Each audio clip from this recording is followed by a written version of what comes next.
It's coilover time, baby. Whacking the coilovers on the 6N. Let's get to it. So the first plan of action is to take all the wheels off. I've done this one. I'm just going to go around and do the rest of them. And then what the plan is that I'll do one side and then show you doing the other side. So for the rears, I'm going to do this side first, and then I'll show you the other side completely and give you any tips that I can. So I'll see you in a bit. So first tip of the video is lube up all the bolts you're going to take off.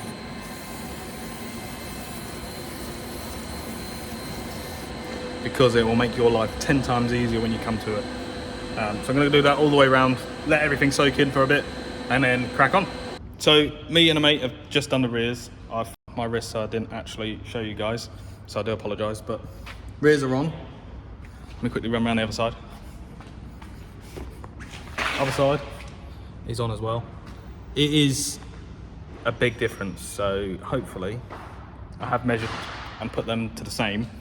But I'm going to crack on with the front, and then I'll show you afterwards because my wrist is killing me. So yeah, I will see you in a bit. So me and my mate have just finished. Put the car on the floor. Still need to drive it to make sure it sets correctly. I'm going to take it out, and then I'll show you what it looks like. But yeah, I'll see you in a bit. Sorry about the wind, but here it is. Lowered. I'll get a better angle. There you go. Sweet.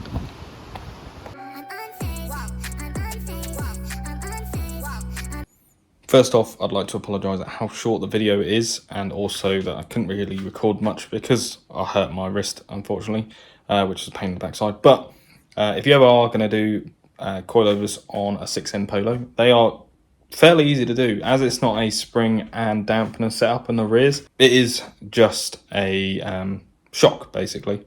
Well, it is a shock. Not basically, it is a shock. So all you have to do is replace that, and it only attaches to the axle.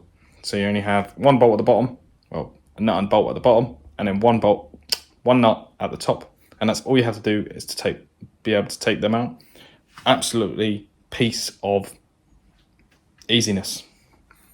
And as for the front, you only have two nuts and bolts on the hub, and then one at the top for the top mount as well, at the top to undo, and they come out so easy.